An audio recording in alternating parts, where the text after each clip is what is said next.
Hey guys, I wanted to give you a quick video and help you not waste your time with some of these shapes that just aren't that useful. What I mean by that is, if you go through guitar books, you might find some of these seventh chords in bar chord forms. You might find the seventh chords in shapes that kind of make sense coming from a beginner, but they're not that usable when you actually go to like learn a jazz song or even, play an Eagles song and you're like, what is this major 7 chord? So I just wanted to give you some quick shapes that you can start putting in your toolbox that will be much better than a lot of the chord forms and shapes that you see in guitar books and just in the world of guitar education. I'm all about people not wasting their time. First big time waster is when you see a major 7, that's a triad with a major 7 on top of that. So in the key of G, that would be G, B, D, and then an F sharp. Well, you see in the guitar books all the time, they tell you to do this bar chord. Let me show you. They tell you to do this bar chord where you're putting this, let's say you have your normal bar chord that you play for your triad, your typical I'm learning bar chords. Well, they have you play the 7th here. So then not only is it an awkward shape, it's so muddy. It's so muddy. And if you're playing with a jazz group, you don't need that 5th. You do not need the power chord in there. So this shape, I would say that's trash. Not good. Because it's got this power chord, all these notes in this real low register. Not very usable. It's nice to, know where the 7th is, but I got a solution for you. So instead, index finger on the 6th string, but you're not going to bar it. You're going to use your 3rd finger and your 4th finger for the notes on the 4th fret. That's the 4th string and the 3rd string, respectively. Then you're going to use your 2nd finger to play the 2nd string on the 3rd fret. Here's what's happening. This finger is muting the 5th string because you don't need it. And you would also not play the 1st string. You can mute it with the side of your hand. A lot of jazz cats will mute it with the side of their hand. Or you could just stop over here on this side if you're using a pick. Very usable, very easy to access once you get it together. It may look a little wacky to you because you're kind of turning your hands sideways. If you're used to playing bar chords and thinking of everything as like in a line, it's going to be a little wacky. But you turn it. You can even see this is like an A minor shape. You would see, when you're playing your normal A minor, it's going to be the same kind of shape. You just have your index finger, your 1st finger, coming over to play. Let's talk about minor 7. I'm going to give you 2 for the minor 7. Once again, we're going to be muting the 5th string. A lot of times you'll see a bar chord like so. If I'm going to play A minor 7, it's not bad. You can use this in a blues situation. It's not too bad. It's not as muddy as this other major 7 thing that we just talked about. But once again, you don't need the perfect 5th. It's a redundancy. So I like to play it like this. I'm playing the 6th string on the 5th fret, the 4th string on the 5th fret, the 3rd string on the 5th fret, and the 2nd string on the 5th fret.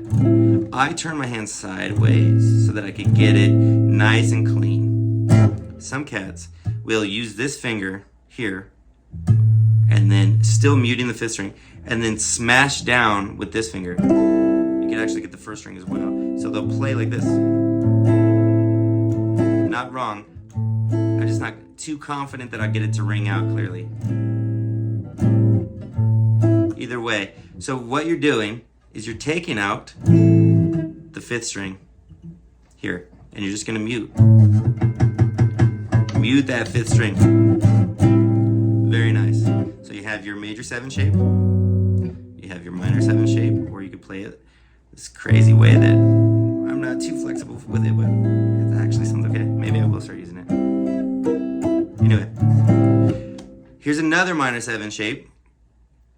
A lot of times they'll tell you to play this thing here. Once again, it's not bad. You can use it in a blues situation that's like long train running. But a jazz cat would play it like this.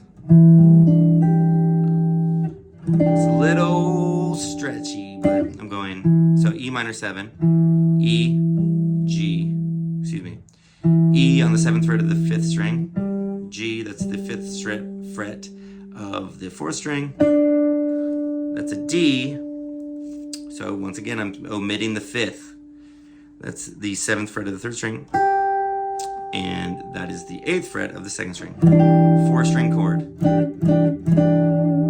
Very usable. This one's not wrong, but you want to start getting rid of those 5ths. If you're just getting into jazz, or you just want to sound a lot more dynamic, really. A lot of the chords that you learn in the first guitar manuals, they're kind of like an easy way or easier way to get you to the next place. But if you put in the time on these other shapes, it's going to open up so many different chords, and not to mention your flexibility is going to be great. Okay, last one. If you're going to play D7, you can instead play D9. You probably see D7 like this.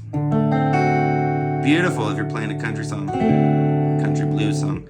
But if you're looking at a jazz situation, you got a D7, which is just like a C7, and you put the 7th on here, the 3rd string.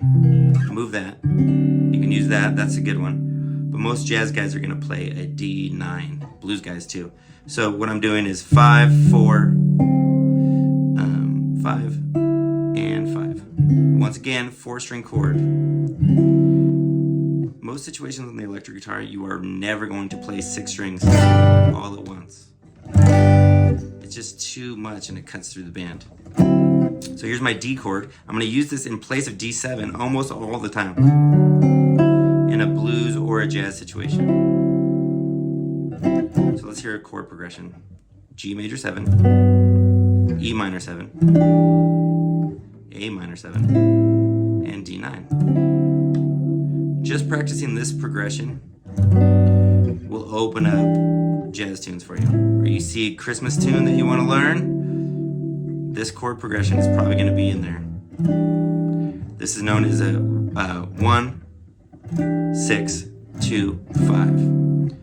You're going to see that all over the place in the jazz world, and especially if you're looking towards Christmas. I'm filming this in November, so I'm thinking about Christmas already. G major 7, E minor 7, A minor 7, D9. Those are some options for you.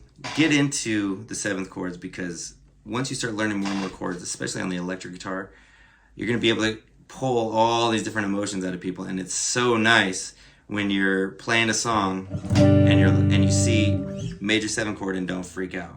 You know, I can remember the beginning stages where it's like, what is it? Tequila Sunrise, the Eagles. I'm like, I love that song. What is that chord? There's just so many different ways to play these chords on the guitar. There's so many different ways to play everything on the guitar. It can be overwhelming. And I just want to give you guys the tips to cut through all the information and give you the stuff that is really going to work for you. All right, thanks for watching my video. If you like it, please subscribe, hit me with a comment. I'd love to get a conversation going. And check out my website for full courses. All my courses focus on the important stuff. Cut through all the BS and the stuff you don't need.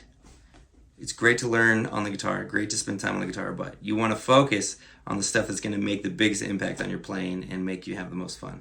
So, thanks for watching.